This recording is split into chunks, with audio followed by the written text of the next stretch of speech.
کہ وہاں یہ ایک رائے آئی جناب کہ دیکھیے نا کہ یہ جو اسلام آباد ہائی کورٹ ہے وہ ہماری کوئی ماتحت کورٹ تو نہیں ہے، تو ہمیں ایکشن نہیں لینا چاہیے. آپ خدا کے واسطے سمپل یہ کہتے کہ چیف جسٹس اسلام آباد ہائی کورٹ تمام ججز پر مشتمل 8 ججز پر مشتمل ہائی کورٹ کے آپ بنائیں ایک فل کورٹ اور آپ توہین عدالت کی پروسیڈنگ شروع کریں. سو اسلام آباد ہائی کورٹ جانے اور آپ جانے، آپ کریں جی چونکہ آپ ہمارے ماتحت نہیں ہیں. لیکن ہمارے منصفین نے ان خط لکھنے والے ججز کو اٹھا کے حکومت کے رحم و کرم پہ چھوڑ دیا ہے. اب حکومت کا کام یہ ہے کہ اس کمیشن کے ذریعے کہا جائے کہ ان ججز نے مس کنڈکٹ کا اظہار کیا، ہو سکتا ہے ان ججز کو فارغ کر دیا جائے، جو کہ پاکستان میں ہوتا ہے. تو شوکت صدیقی صاحب کے جو ہے وہ قاضی فائز عیسیٰ صاحب کی الفاظ میں وہ ہیرو تھے، ان کے ساتھ بڑی زیادتی ہوئی، ان کو بڑا غلط طریقے سے نکالا گیا. لیکن چونکہ قاضی صاحب کے دور میں ہو رہا ہے تو یہ نہیں ہے. یہ 6-7 مہینے قاضی صاحب کے چلے جائیں گے. قاضی صاحب کو معلوم نہیں ہے، لوگ افتخار چودھری کہیں گے، ثاقب نثار کہیں گے، یا وہ ارشاد کیا نام تھا ان کا وہ کہیں گے، لیکن تاریخ قاضی صاحب کو یاد رکھے گی. آپ پاکستان کے کروڑوں لوگوں کو ان کا بنیادی حق آپ نے مارا جب آپ نے ان سے بلے کا نشان چھینا.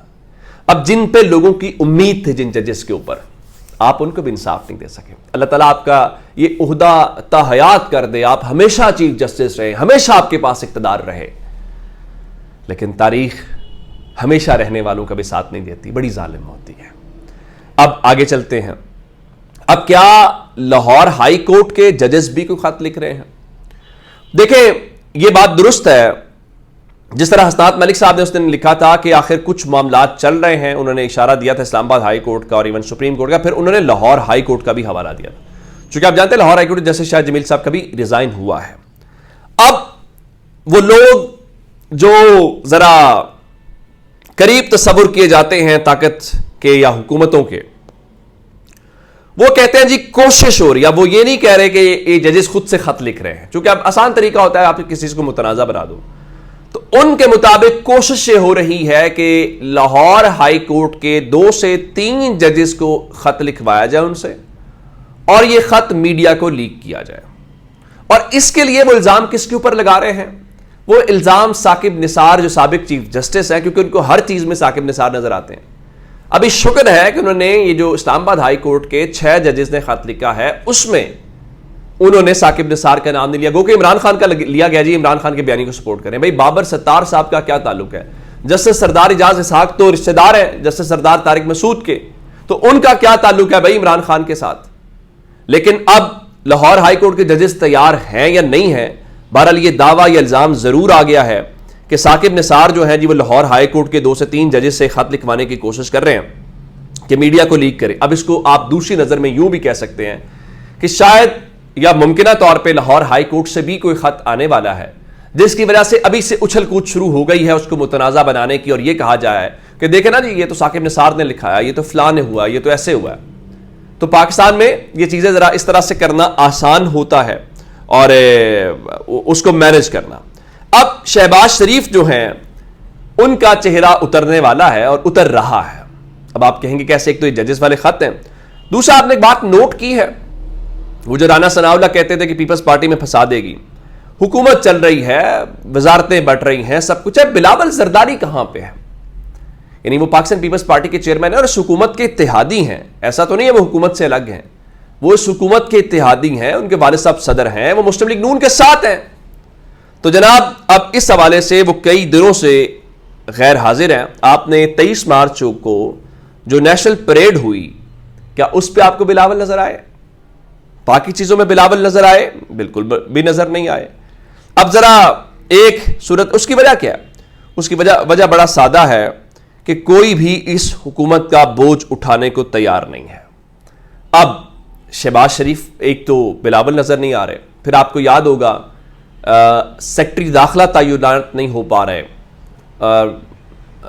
محسن نقوی کسی اور کو لگانا چاہتے ہیں، شہباز شریف کسی اور کو لگانا چاہتے ہیں. پھر کل جو ایگزٹ کنٹرول لسٹ کابینہ کی کمیٹی ہے اس میں سے محسن نقوی کو نکال دیا گیا، اس کو شامل نہیں کیا گیا کیونکہ اس کی ڈومین تھی.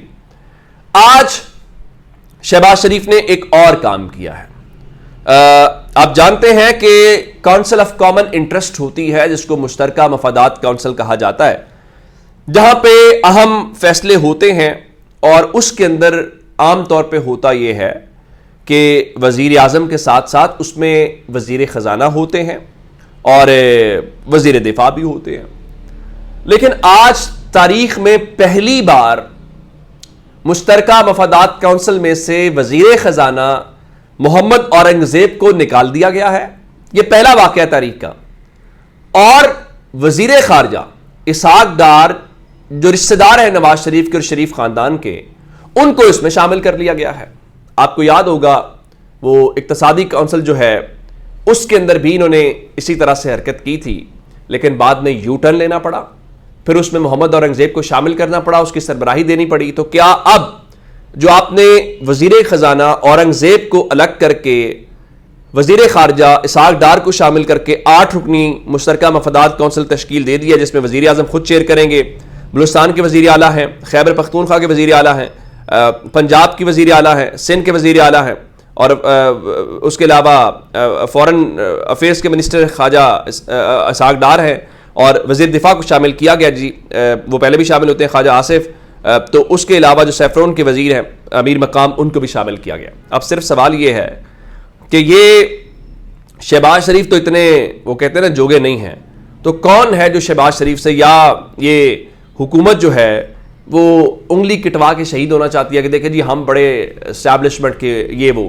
بھائی بات صرف سیدھی سادی ہے کہ اگر اورنگزیب صاحب آپ کے منسٹر نہیں ہیں تو آپ نے ان کو وزیر خزانہ کیوں لگایا ہے؟ اور یہ جو ڈرامہ ہے کہ جی وہ شہباز شریف بڑے پاورفل، یہ ڈرامہ نہیں چلے گا، ان کو آپ لے کے آئے ہیں تو اب ان کو شامل کریں۔ اب دوسری طرح سے آپ ہیرو نہیں بن سکتے۔ اب دیکھتے ہیں کہ شہباز شریف اس معاملے پہ کتنی جلدی یو ٹرن لیتے ہیں۔ اپنا بہت سارا خیال رکھیے گا۔ خدا حافظ۔